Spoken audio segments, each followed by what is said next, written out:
नमस्कार दोस्तों, आप सभी का आप स्टडी के ऑनलाइन प्लेटफॉर्म में स्वागत है। आज की क्लास का हमारा टॉपिक होने वाला है ज्वार की खेती। तो ज्वार की खेती से संबंधित जो इम्पोर्टेंट क्वेश्चन बनते हैं उन्हीं के बारे में डिस्कशन करने वाले हैं। तो आज की क्लास हर एग्जाम की दृष्टि से बहुत ही इंपॉर्टेंट क्लास होने वाली है।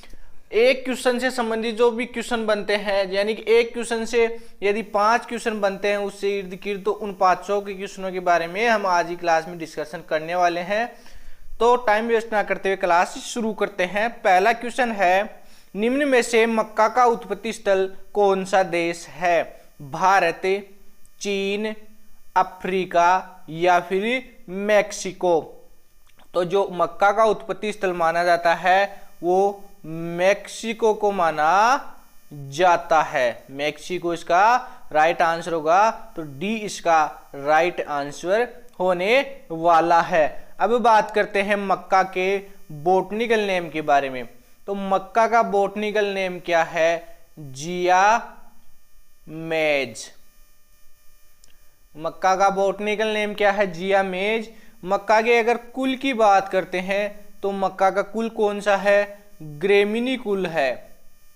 मक्का का कुल ग्रेमिनी कुल है मक्का का। अब बात करते हैं मक्का के अन्य नाम के बारे में। तो मक्का के जो अन्य नाम है वो कौन कौन से नामों से जाना जाता है? एक तो खाद्यान्न फसलों की रानी के नाम से जाना जाता है, एक आश्चर्य फसल, और एक जानता है जो ड्रोसोफिला के नाम से, ड्रोसोफिला के नाम से भी जाना जाता है। तो क्वेश्चन बन सकता है, निम्न में से आश्चर्य फसल कौन सी है? तो उसका राइट आंसर होगा मक्का। क्वेश्चन बन सकता है, मक्का का कुल है, तो उसका राइट आंसर होगा ग्रेमिनी। मक्का का बोटनिकल नेम क्या है? तो मक्का का बोटनिकल नेम जिया मेज है। अब बात करते हैं अगले क्वेश्चन के बारे में। तो अगला क्वेश्चन है, निम्न में से कौन सी फसल अद्भुत फसल के नाम से जानी जाती है? ज्वार, सरसों, मक्का या फिर बाजरा? तो जो अद्भुत फसल के नाम से जानी जाती है वो जानी जाती है मक्का की फसल। तो इसका राइट आंसर होगा सी, इसका राइट आंसर होगा। अद्भुत फसल के नाम से कौन सी फसल जानी जाती है? मक्का की फसल। इसका सी राइट आंसर होने वाला है। अब बात करते हैं हम मक्का के कुछ इंपॉर्टेंट टॉपिक के बारे में, जैसे कि मक्का का पौधा C4 पौधा है। मक्का का पौधा किस प्रकार का पौधा है? C4 पौधा है। और पर परागण की क्रिया होती है, पर परागण की क्रिया होती है जो जिसे प्रोटोएंड्री कहते हैं। प्रोटोएंड्री कहते हैं। क्वेश्चन बन सकता है, मक्का के परागण की क्रिया होती है, तो उसका राइट आंसर होगा पर परागण। क्वेश्चन बन सकता है, प्रोटोएंड्री फसल है, तो उसमें ऑप्शन यदि मक्का हो तो मक्का उसका राइट आंसर होने वाला है। अब बात करते हैं, जो मक्का होती है वो खाद्यान्न फसलों की रानी भी कहलाती है। यानी क्वेश्चन बन सकता है, खाद्यान्न फसलों की रानी है, खाद्यान्न फसलों की रानी, तो उसका राइट आंसर होगा मक्का, उसका राइट आंसर होने वाला है। खाद्यान्न फसलों की रानी किस फसल को कहा जाता है? मक्का को कहा जाता है। अब बात करते हैं अगले क्वेश्चन के बारे में। तो अगला क्वेश्चन है, निम्न में से अनाजों की रानी कौन सी खाद्यान्न फसल कहलाती है? क्वेश्चन बन गया कि अनाजों की रानी कौन सी खाद्यान्न फसल कहलाती है? मक्का, बाजरा, मक्का और बाजरा दोनों, या फिर ज्वार? तो जो खाद्यान्न फसल होती है उनकी रानी की बात करें तो रानी कौन कहलाता है? मक्का की फसल कहलाती है, जबकि राजा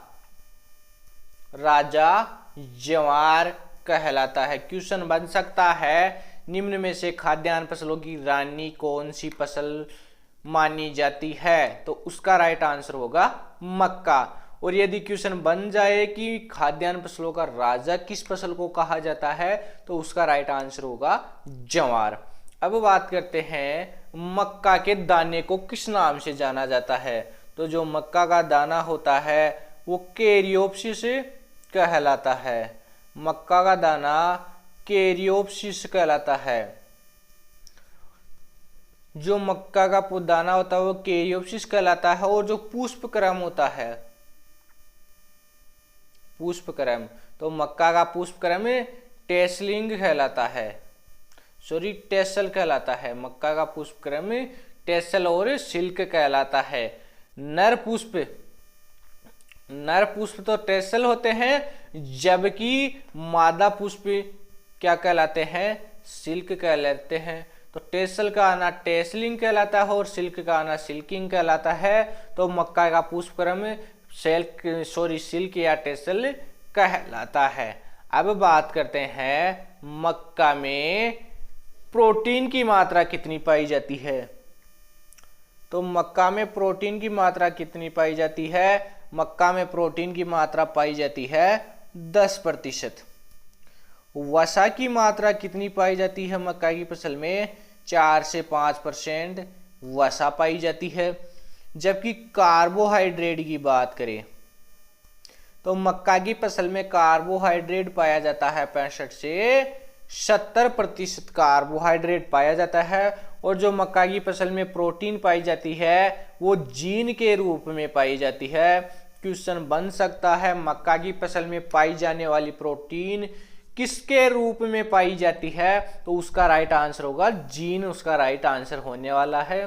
क्वेश्चन बन सकता है मक्का में प्रोटीन की मात्रा कितनी प्रतिशत पाई जाती है, तो 10% राइट आंसर होगा।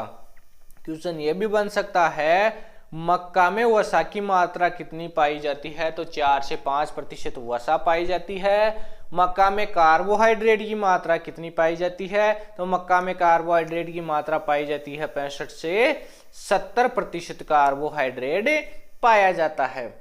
अब बात करते हैं अगले क्वेश्चन के बारे में। अगला क्वेश्चन है निम्न में से मक्का के दानों में प्रोटीन की मात्रा कितनी प्रतिशत पाई जाती है, 15%, 18%, 10% या फिर 21%। तो मक्का में जो प्रोटीन पाई जाती है, प्रोटीन 10% पाई जाती है, वसा 4 से 5% पाया जाता है और जो कार्बोहाइड्रेट होता है वो 65 से 70% पाई जाती है। तो राइट आंसर होगा सी इस क्वेश्चन का राइट आंसर होने वाला है। मक्का में प्रोटीन की मात्रा 10% पाई जाती है। अब बात करते हैं अगले क्वेश्चन के बारे में। अगला क्वेश्चन है मक्का में प्रोटीन किसके रूप में पाई जाती है, जीन के रूप में, वसा के रूप में, ग्लूकोज के रूप में या फिर कोई नहीं। तो जो मक्का में प्रोटीन पाई जाती है वो किस रूप में पाई जाती है, मक्का में प्रोटीन जीन के रूप में पाई जाती है। तो इसका राइट आंसर होगा ए, मक्का में पाई जाने वाली प्रोटीन जीन के रूप में पाई जाती है। अब बात करते हैं उत्पादन के बारे में, मक्का के उत्पादन के बारे में। तो सबसे पहले बात करते हैं विश्व में, फिर बात करते हैं भारत में और फिर बात करेंगे राजस्थान में। तो विश्व में मक्का उत्पादन में अग्रणी देश कौन सा है, अमेरिका अग्रणी देश है। भारत में कौन सा राज्य अग्रणी है, आंध्र प्रदेश और उत्तर प्रदेश अग्रणी राज्य हैं मक्का के उत्पादन में। जबकि राजस्थान में अग्रणी जिला कौन सा है, बांसवाड़ा जिला मक्का उत्पादन में अग्रणी जिला है। यदि रबी सीजन की बात करें तो रबी सीजन में अग्रणी जिला उदयपुर माना जाता है। क्वेश्चन बन सकता है मक्का उत्पादन में विश्व में प्रथम स्थान कौन से देश का है, तो राइट आंसर होगा अमेरिका। क्वेश्चन बन सकता है भारत में अग्रणी जिला कौन सा है मक्का उत्पादन में, तो आंध्र प्रदेश राइट आंसर होगा। क्वेश्चन बन सकता है मक्का के रबी सीजन में मक्का उत्पादन में प्रथम स्थान किस जिले का है, तो उसका उदयपुर राइट आंसर होगा। और साधारण क्वेश्चन पूछा जाए कि मक्का उत्पादन में प्रथम स्थान कौन से जिले का है, तो उसका बांसवाड़ा राइट आंसर होगा। लेकिन यदि रबी सीजन की बात करें तो रबी सीजन में उदयपुर जिला अग्रणी जिला माना गया है। अब बात करते हैं अगले क्वेश्चन के बारे में। अगला क्वेश्चन है, निम्न में से मक्का के जो नर पुष्प होते हैं उन्हें किस नाम से जाना जाता है? सिल्क के नाम से, टेसल के नाम से, दोनों, या फिर टेसलिंग? तो इसका सी राइट आंसर होने वाला है।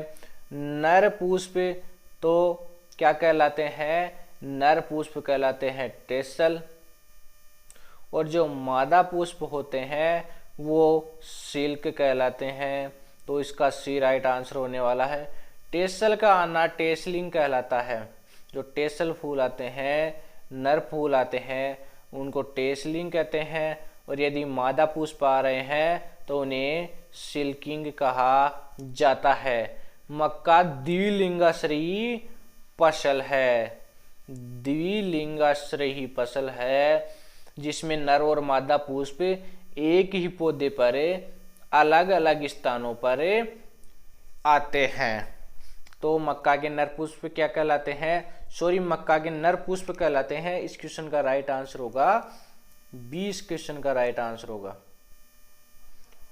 20 का राइट आंसर होने वाला है। क्वेश्चन ये पूछ रहा है कि मक्का के नर पुष्प क्या कहलाते हैं, तो मक्का के नर पुष्प टेसल कहलाते हैं, और टेसल का आना टेसलिंग कहलाता है। तो इसका राइट आंसर होगा बी। इसका राइट आंसर होने वाला है। मैं पहले हमने जो डिस्कशन की थी वो थी कि क्वेश्चन ऐसे बन सकता है कि निम्न में से मक्का के पुष्प कहलाते हैं। तो उसका यदि ये क्वेश्चन बने कि निम्न में से मक्का के पुष्प कहलाते हैं सिल्क, टेसल, दोनों, या फिर टेसलिंग, तो इसका सी राइट आंसर होगा। लेकिन क्वेश्चन यही है कि मक्का में नर पुष्प क्या कहलाते हैं, तो नर पुष्प टेसल कहलाते हैं और मादा पुष्प सिल्क कहलाते हैं। अब नेक्स्ट क्वेश्चन के बारे में बात करते हैं। अगला क्वेश्चन है, भारत में सर्वाधिक क्षेत्रफल में उगाई जाने वाली मक्का की प्रजाति कौन सी है? जिया मेज इंडूरेटा, जिया मेज इंडेंटेटा, जिया मेज सेकेरेटा, या फिर जिया मेज इवर्टा? तो जो भारत में सर्वाधिक क्षेत्रफल में उगाई जाती है मक्का वो कौन सी है? जिया मेज,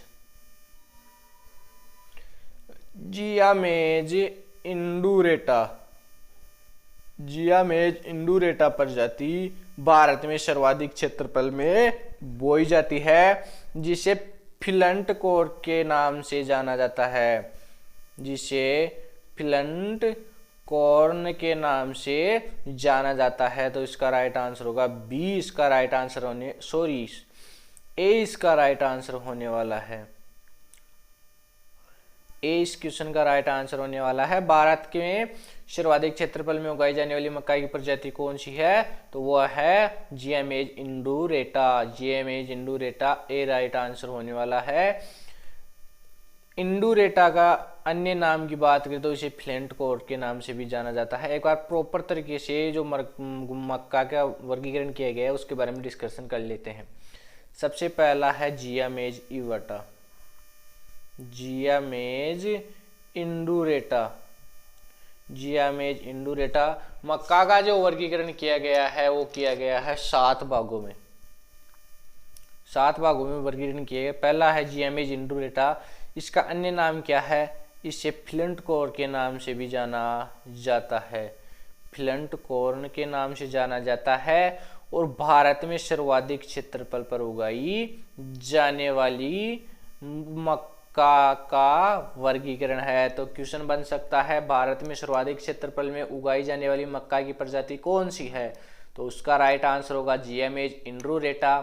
क्वेश्चन बन सकता है जिया मेज इंडूरेटा है, फ्लिंट कॉर्न है, डेंट कॉर्न है, दोनों या फिर कोई नहीं, तो उसका राइट आंसर होगा फ्लिंट कॉर्न। उसका राइट आंसर होने वाला है। अब बात करते हैं दूसरा वर्गीकरण। दूसरा वर्गीकरण है जिया मेज,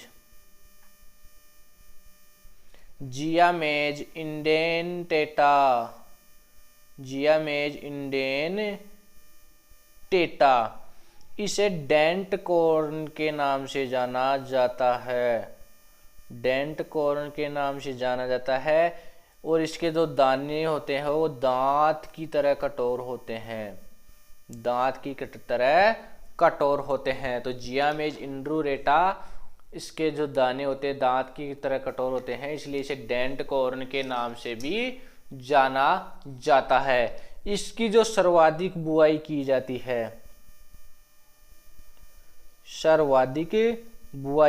सर्वाधिक बुआई की जाती है यूएसए, संयुक्त राज्य अमेरिका में इसकी बुआई की जाती है। अब बात करते हैं अगले वर्गीकरण के बारे में। अगला तीसरा वर्गीकरण है जियामेज। जियामेज सेकेरेटा। जियामेज सेकेरेटा को स्वीट कॉर्न के नाम से जाना जाता है, स्वीट कॉर्न के नाम से जाना जाता है। यह डिब्बाबंदी के लिए सर्वश्रेष्ठ प्रजाति मानी गई है। ये अन्य जो ज्वार की किस्म अन्य प्रजाति है उनकी अपेक्षा मीठी ज्यादा होती है। अगर इसकी किस्मों की बात करें तो मीठी किस्म कौन सी है, तो मीठी किस्म है प्रिया और महादूरी। जियामेज सेकेरेटा की उपयुक्त किस्म है। तो क्वेश्चन बन सकता है निम्न में से स्वीट कॉर्न है, तो उसका राइट आंसर होगा जियामेज सेकेरेटा राइट आंसर होगा। क्वेश्चन बन सकता है मक्का की कौन सी प्रजाति डिब्बाबंदी के लिए सर्वश्रेष्ठ मानी जाती है, तो जियामेज सेकेरेटा। सबसे मीठी प्रजाति भी पाई जाती है। जियामेज सेकेरेटा के किस्मों की बात करें तो प्रिया और माधुरी उपयुक्त संकर किस्में है। अब बात करते हैं जियामेज जो चौथा वर्गीकरण है। चौथा वर्गीकरण है जियामेज इवर्टा। जियामेज इवर्टा इसे कॉर्न फ्लेक्स के नाम से जाना जाता है। पॉपकॉर्न या फिर कॉर्न फ्लेक्स के नाम से जाना जाता है।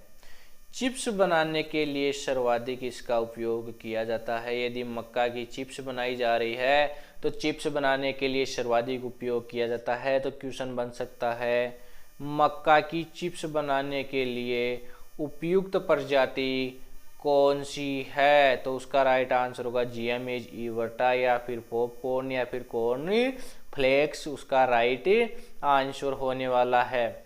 नेक्स्ट प्रजाति है वह है 5वें नंबर की जियामेज एमालेशिया। जियामेज एमालेशिया इसका सर्वाधिक आटा बनाने में उपयोग किया जाता है। इसे फ्लोर मेज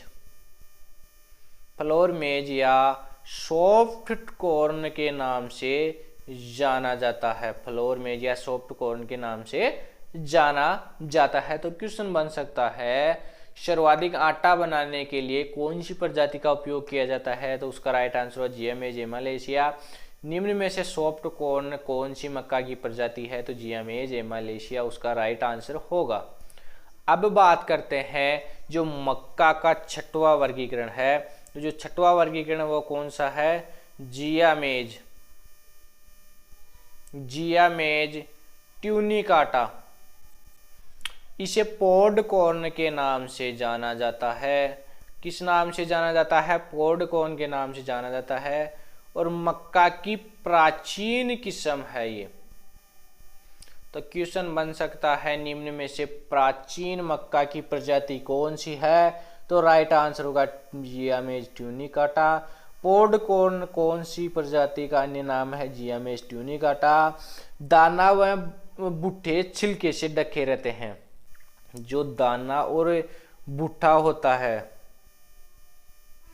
ये दोनों छिलके से ढके रहते हैं इसी प्रजाति के। तो अब बात करते हैं जो सातवां और लास्ट वर्गीकरण है वह है जियामेज सेरेटिना लास्ट वर्गीकरण है। इसे वैक्सीकॉर्न के नाम से भी जाना जाता है। इसमें स्टार्च की मात्रा टेपियो की, जिसमें जो स्टार्च पाई जाती है स्टार्च की मात्रा टेपियोका के समान यानी कि साबूदाना के समान पाई जाती है। तो क्वेश्चन बन सकता है निम्न में से वेक्सिकॉर्न मक्का की प्रजाति कौन सी है? तो राइट आंसर होगा जीएमएज सेकेरेटा, इसका राइट सेरेटिना इसका राइट आंसर होने वाला है। और जो स्टार्च उत्पादन के लिए सर्वाधिक मक्का की प्रजाति काम में ली जाती है तो वो कौन सी ली जाती है? जीएमएज सेरेटिना काम में ली जाती है। अब बात करते हैं मक्का की में जो जड़ें पाई जाती हैं। मक्का में 3 प्रकार की जड़ें पाई जाती है। एक तो पाई जाती है शीर्ष जड़ें, यह नर्सरी अवस्था में बनती है। दूसरी पाई जाती है सेमिनल जड़ें, ये पोषण के लिए होती है, सेमिनल जड़ें पोषण के लिए होती है। और एक होती है पोष जड़ें, ये पोष जड़ें तने को सहारा प्रदान करती है। क्वेश्चन बन सकता है मक्का की फसल में नर्सरी में किस प्रकार की जड़ें पाई जाती है? तो शीर्ष जड़ें या क्राउन जड़ पाई जाती है। क्वेश्चन बन सकता है मक्का में पोषण की प्रक्रिया किस प्रकार की जड़ों से होती है? तो उसका राइट आंसर होने वाला है सेमिनल जड़ें। और जो मक्का में सहारा प्रदान करने का कार्य करती है वो कौन सी जड़ें कहलाती है? वो कहलाती है प्रोप जड़ें कहलाती है, प्रोप जड़ें। प्रोप जड़ इसका राइट आंसर होने वाला है। अब बात करते हैं अगले क्वेश्चन के बारे में। अगला क्वेश्चन है निम्न में से मक्का की भारत में विकसित प्रथम हाइब्रिड किस्म कौन सी है?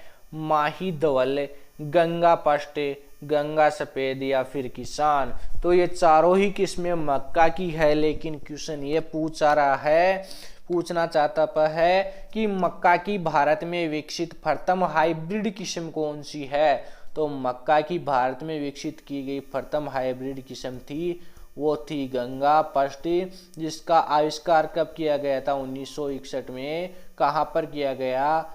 भारत में किया गया। तो क्वेश्चन बन सकता है कि जो भारत में प्रथम हाइब्रिड किस्म तैयार की गई थी गंगा पष्ट, वो कब की गई थी? 1961 में। और इसका जो क्वेश्चन पूछ रहा है कि भारत में प्रथम विकसित हाइब्रिड किस्म कौन सी है, तो गंगा पष्ट बी राइट आंसर होने वाला है इस क्वेश्चन का। अब बात करते हैं गंगा की कुछ संकर किस्मों के बारे में। तो मक्का की संकर किस्म कौन कौन सी है? संकर किस्म, तो संकर किस्मों में एक तो गंगा पष्ट है, गंगा पष्ट। एक है दक्कन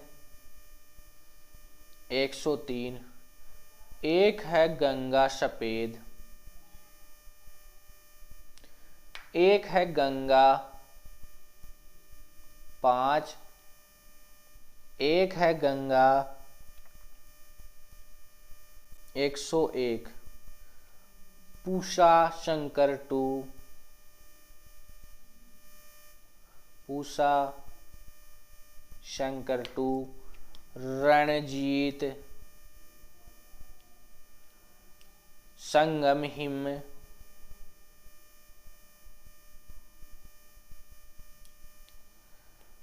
हाई स्टार्च, ये मक्का की संकर किस्म है। तो एक बार पुनः देख लेते हैं मक्का की संकर किस्म कौन कौन सी है। एक तो है मक्का की संकर किस्म गंगा पष्ट, दक्कन 103, गंगा सफेद, गंगा 5, गंगा 101, पूषा शंकर 2, रणजीत, संगम हिम 123 और हाई स्टार मक्का की उपयुक्त संकर किस्म है। अब बात करते हैं अगला क्वेश्चन के बारे में। अगला क्वेश्चन है निम्न में से मक्का की राजस्थान के लिए उपयुक्त किस्म कौन सी है? विक्रम, तरुण, बस्सी सिलेक्टेड या फिर गंगा 4। तो जो राजस्थान की जलवायु के लिए सर्वश्रेष्ठ किस्म कौन सी मानी गई है मक्का की? तो वो मानी गई है बस्सी सिलेक्टेड। जो मक्का की बस्सी सिलेक्टेड किस्म है वो राजस्थान की जलवायु के अनुरूप खेती के लिए मानी गई है। उसका सी राइट आंसर होने वाला है। अब बात करते हैं हम मक्का की जो संकुल किस्में हैं। मक्का की संकुल किस्म कौन कौन है? तो मक्का की संकुल किस्म है अंबर किसान, अंबर किसान,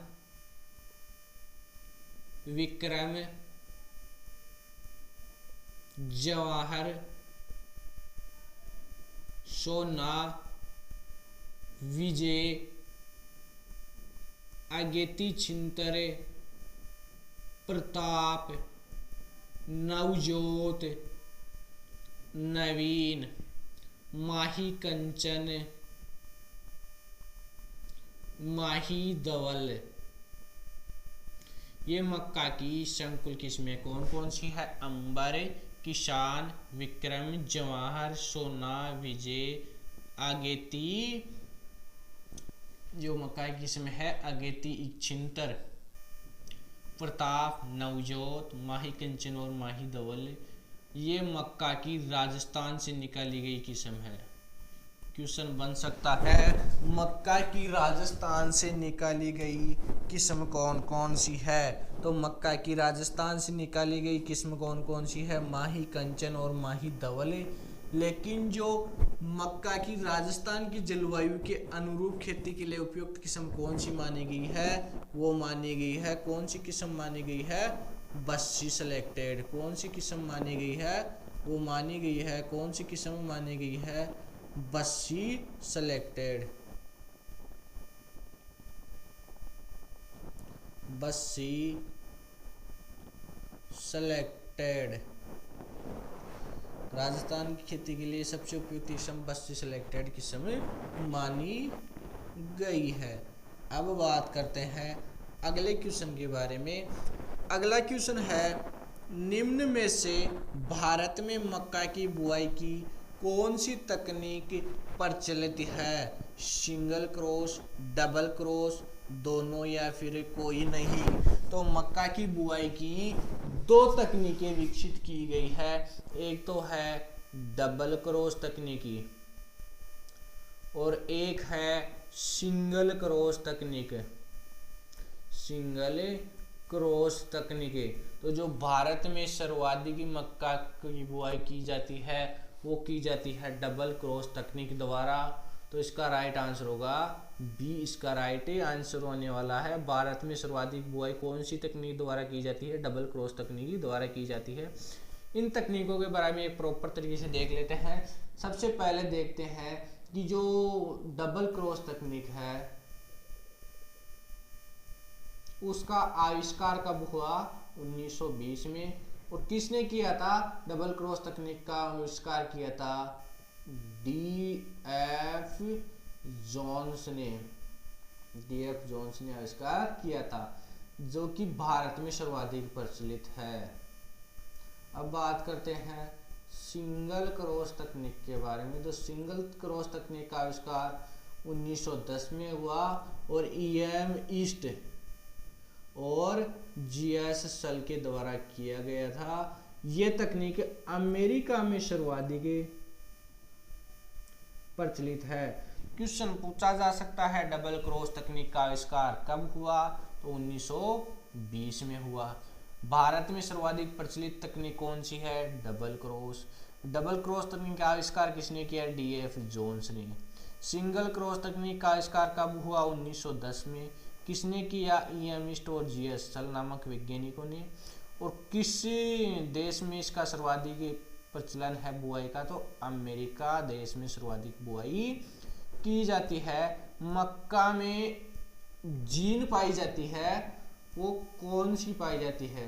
मक्का में जो जीन पाई जाती है वो पाई जाती है ओपेक टू फ्लोरी टू। मक्का में पाई जाने वाली जीन कौन कौन सी है? एक तो है ओपेक टू और एक है फ्लोरी टू। अब बात करते हैं हम मक्का की सफेद किस्मों के बारे में। तो सफेद दानों वाली किस्म कौन कौन सी है? एक तो है गंगा सफेद और एक है हाई स्टार्च। हाई स्टार्च का आविष्कार कब हुआ? 1963 में इसका आविष्कार हुआ, जबकि गंगा 4 यह भी सब मक्का की सफेद किस्म है। इसका आविष्कार हुआ था 1971 में, इसका आविष्कार किया गया था। अब बात करते हैं जो मक्का में प्रोटीन, जो मक्का की शक्ति, प्रोटीना और रत्ना किस्म है, उनमें लाइसिन और जो ट्रिप्टोफैन पाया जाता है।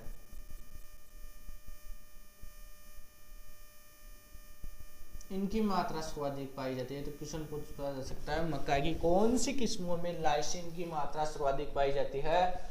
तो उसका राइट आंसर होगा शक्ति, प्रोटीन, प्रोटीना और रत्ना, उसका राइट आंसर होने वाला है। अगला क्वेश्चन है भारत में सर्वप्रथम मक्का पर कार्य कब प्रारंभ किया था? कब प्रारंभ हुआ? 1910, 1920 दोनों, या फिर 1957 में? तो जो भारत में मक्का पर सर्वप्रथम कार्य प्रारंभ हुआ था वो कब हुआ था? मक्का पर कार्य प्रारंभ हुआ था 1957 में।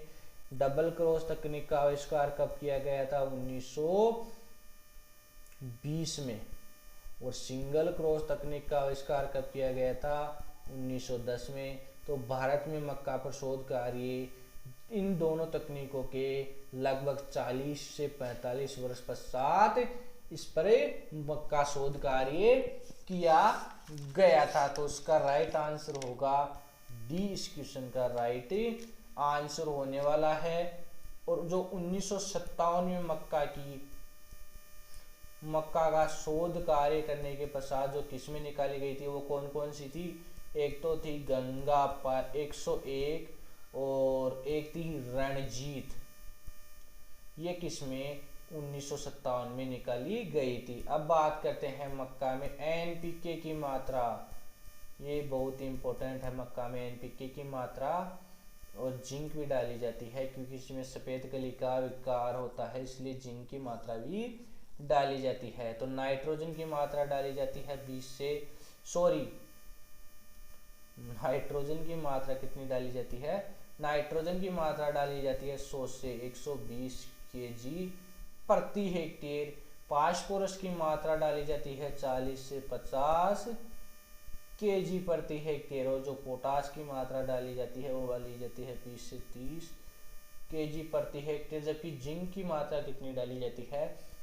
20 से 25 किलो प्रति हेक्टेयर के हिसाब से जिंक डाली जाती है। तो क्वेश्चन बन सकता है निम्न में से मक्का की बुआई के समय जिंक की मात्रा कितनी डाली जाती है? तो उसका राइट आंसर होगा 20 से 25 किलो जिंक डाली जाती है। अगला क्वेश्चन है निम्न में से मक्का की संकुल किस्मों की बीज दर कितनी रखी जाती है? यदि संकुल किस्म की बुआई की जा रही है मक्का की तो बीज दर कितनी रखी जाती है? 20 से 25 केजी, 18 से 20 केजी, 20 से 25 केजी, या फिर 40 से 50 केजी? तो मक्का की जो संकुल किस्में होती है, संकुल किस्मों की बुआई करते समय बीज दर कितनी रखी जाती है? 18 से 20 केजी प्रति हेक्टेयर रखी जाती है। तो इस क्वेश्चन का बी राइट आंसर होने वाला है। अब हम एक बार बीज दर के बारे में प्रॉपर तरीके से डिस्कशन कर लेते हैं। तो संकर किस्मों की बीज दर कितनी रखी जाती है? संकुल किस्मों की बीज दर कितनी रखी जाती है? यदि रबी में बुआई की जा रही है तो कितनी रखी जाती है? और चारे हेतु बीज दर कितनी रखी जाती है? तो यदि संकर मक्का की बुआई की जा रही है तो बीज दर रखी जाती है 20 से 25 केजी प्रति हेक्टेयर। यानी कि अगर संकर किस्मों की बुआई की जा रही है मक्का की तो बीज दर कितनी रखी जाती है? 20 से 25 केजी प्रति हेक्टेयर। यदि मक्का की संकुल किस्मों की बुआई की जा रही है तो संकुल किस्मों में बीज दर रखी जाती है 18 से 20 केजी प्रति हेक्टेयर। मक्का में संकुल किस्मों की बीज दर रखी जाती है। यदि मक्का की रबी सीजन में बुआई की जा रही है तो रबी सीजन है तो बीज दर रखी जाती है 20 से 25 केजी प्रति हेक्टेयर। और यदि चारे हेतु बीज दर बुआई की जा रही है मक्का की तो बीज दर 40 से 50 केजी प्रति हेक्टेयर रखी जाती है। तो क्वेश्चन पूछा जा सकता है यदि मक्का की चारे हेतु बुआई की जा रही है तो बीज दर कितनी रखी जाएगी? 40 से 50 केजी प्रति हेक्टेयर। या संकुल मक्का की किस्मों की बीज दर बुआई की जा रही है तो कितनी बीज दर रखी जाती है? 18 से 20 केजी प्रति हेक्टेयर बीज दर रखी जाती है। अगला क्वेश्चन है मक्का के 1 हेक्टेयर में कितने पौधे लगाए जाते हैं? 66,000, 1,00,000, 66,000, 1.5 लाख या फिर कोई नहीं। तो जो मक्का के 1 हेक्टेयर में पौधों की संख्या लगाई जाती है वो लगाई जाती है 66,000। तो इसका ए राइट आंसर होने वाला है। मक्का में जो पौधे से पौधे और कतार से कतार की, लाइन से लाइन की दूरी रखी जाती है वो रखी जाती है 62 इंटू 25 सेंटीमीटर रखी जाती है। मक्का में जिंक की आपूर्ति के लिए पहले ही बता दिया है कि जिंक सल्फेट डालते हैं 25 केजी प्रति हेक्टेयर के हिसाब से डाला जाता है। तो ये क्वेश्चन इंपॉर्टेंट है। मक्का के 1 हेक्टेयर में बुआई के समय पौधों की संख्या कितनी लगाई जाती है? तो उसका राइट आंसर होगा 66,000। जबकि ज्वार की बुआई की जा रही है, क्या यदि ज्वार की बुआई की जा रही है तो ज्वार में जो पौधों की संख्या रखी जाती है वो कितनी रखी जाती है? 1.5 लाख पौधों की संख्या रखी जाती है। और यदि बाजरे की बुआई की जा रही है तो 1,66,000 पौधों की संख्या रखी जाती है प्रति हेक्टेयर। अगला क्वेश्चन है निम्न में से मक्का की फसल की जल मांग कितनी है? 200 से 250 mm, 500 से 800 mm, दोनों या फिर 900 से 1200 mm। तो जो मक्का की फसल के लिए उपयुक्त जल मांग है वो कितनी है? तो मक्का की फसल की जल मांग है 500 से 800 मिमी। प्रथम सिंचाई कब की जाती है मक्का की फसल में? नर मंजरी बनते समय, नर मंजरी बनते समय। और जो दूसरी सिंचाई की जाती है वो की जाती है मादा मंजरी बनते समय। तो क्वेश्चन पूछा जा सकता है मक्का में प्रथम सिंचाई किस अवस्था पर की जाती है? तो नर मंजरी उसका राइट आंसर होगा। दूसरी सिंचाई मादा मंजरी उसका राइट आंसर होगा। और जो मक्का की क्रांतिक अवस्था है वो कौन सी है? टेसलिंग और सिल्किंग। मक्का की क्रांतिक अवस्था कौन कौन सी है? टेसलिंग और सिल्किंग इसका राइट आंसर होने वाला है। अब नेक्स्ट क्वेश्चन के बारे में बात करते हैं। अगला क्वेश्चन क्या है? अगला क्वेश्चन है निम्न में से मक्का की सिंचाई की क्रांतिक अवस्था कौन सी है? तो मक्का में सिंचाई की क्रांतिक अवस्था है टेसलिंग और सिल्किंग, दोनों ही क्रांतिक अवस्था है। तो सी राइट आंसर होने वाला है। मक्का में सिंचाई की क्रांतिक अवस्था कौन सी है? टेसलिंग और सिल्किंग, दोनों ही मक्का की सिंचाई की क्रांतिक अवस्थाएं हैं। तो राइट आंसर होगा सी। अगला क्वेश्चन है निम्न में से मक्का की फसल में कौन सा खरपतवारनाशी प्रयोग किया जाता है? 2,4-D, ग्लाइकोफोसेट, दोनों या फिर सीमाजीन। यदि मक्का में यदि अगर खरपतवार की बात करें तो सांवार, मकरा और धूप घास ये उपयुक्त खरपतवार माने जाते हैं। इनके नियंत्रण हेतु किसका स्प्रे किया जाता है? सीमाजीन का स्प्रे किया जाता है। लेकिन भारत में सीमाजीन प्रतिबंधित हो गया तो इसके कारण अब वर्तमान समय में एट्राजीन का उपयोग किया जाता है। तो इस क्वेश्चन का भी राइट आंसर होगा एट्राजीन। एट्राजीन इसका राइट आंसर होगा, क्योंकि यदि किसी शाकनाशी पर प्रतिबंधी लगा दिया गया तो उसका कोई अस्तित्व नहीं है। इसलिए इस क्वेश्चन का राइट आंसर होगा एट्राजीन। क्योंकि अब मक्का के सीमाजीन पर प्रतिबंध लगा दिया गया और बाजार में उपलब्ध ही नहीं है तो इस क्वेश्चन ही कैसे बनेगा? तो क्वेश्चन का राइट आंसर होगा एट्राजीन, क्योंकि मक्का में अब लोग किसका उपयोग करते हैं खरपतवार नियंत्रण हेतु? एट्राजीन शाकनाशी का उपयोग करते हैं। अगला क्वेश्चन है निम्न में से मक्का की सफेद कलिका रोग किस पोषक तत्वों की कमी से होता है? नाइट्रोजन, फेरस, मोलिब्डेनम या फिर जिंक। तो जो मक्का में सफेद कलिका रोग होता है, सफेद कलिका रोग होता है वो किस पोषक तत्वों की कमी से होता है? जिंक की कमी से होता है। तो डी इसका राइट आंसर होने वाला है। इसके रोकथाम हेतु, सफेद कलिका के रोकथाम हेतु जिंक सल्फेट डाला जाता है बुआई के समय 20 से 25 केजी प्रति हेक्टेयर जिंक सल्फेट डाला जाता है। अगला क्वेश्चन है, निम्न में से मक्का की संकर किस्मों से प्रति हेक्टेयर उपज कितनी प्राप्त होती है? 48 क्विंटल प्रति हेक्टेयर, 20 क्विंटल प्रति हेक्टेयर, या फिर 40 क्विंटल प्रति हेक्टेयर, या फिर 80 क्विंटल प्रति हेक्टेयर। तो मक्का की संकर किस्मों से जो उपज प्राप्त होती है, संकर किस्मों से उपज प्राप्त होती है 40 क्विंटल प्रति हेक्टेयर। तो इस क्वेश्चन का सी राइट आंसर होने वाला है। उपज के बारे में एक बार प्रॉपर तरीके से हम बात करते हैं। उपज, संकर किस्मों से उपज कितनी प्राप्त होती है? 40 क्विंटल प्रति हेक्टेयर। और जो उस मक्का की संकर किस्म है, संकर किस्मों से तो 40 क्विंटल, और जो संकुल किस्म है उनसे मक्का की उपज कितनी प्राप्त होती है? 30 से 35 क्विंटल प्रति हेक्टेयर उपज प्राप्त होती है। तो मक्का के बारे में जो इम्पोर्टेंट क्वेश्चन बनते थे, उनसे संबंधित जो क्वेश्चन और उनसे इर्द गिर्द जो क्वेश्चन बनते थे उनके बारे में डिस्कशन किया गया है। एक टॉपिक रह गया जो मक्का में है, तनाछेदक कीट है, यानी तनाछेदक, मक्का की फसल में कीट लगता है तनाछेदक, ये बहुत इंपॉर्टेंट है। इसके नियंत्रण की बात करें तो इसके नियंत्रण हेतु ये मक्का का एक तो हानिकारक कीट है, इसे मृत अग्रह रोग होता है, यानी जो ऊपरी शीरा होता है वो नष्ट होता है। यह नर्सरी अवस्था में सर्वाधिक नुकसान पहुंचाता है। इसके रोकथाम हेतु क्यूनाल फोरेट या फोरेट का स्प्रे किया जाता है।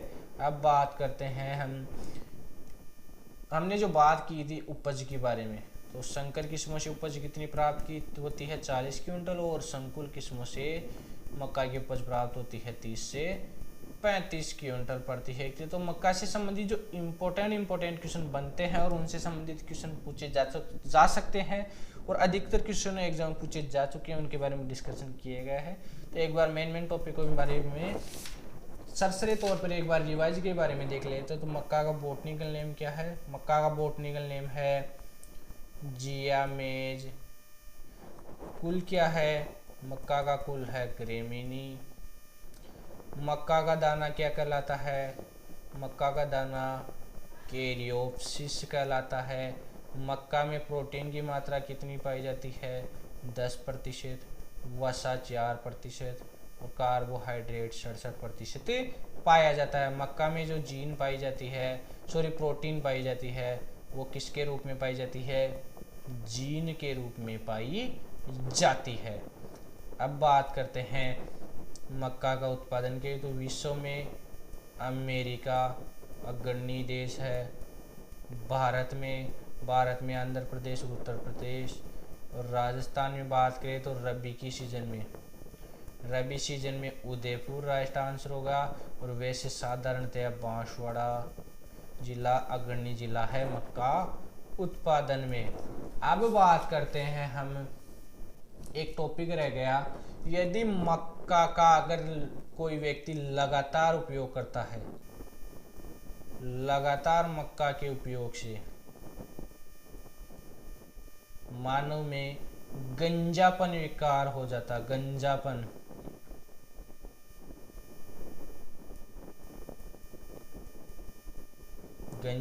रोग यानी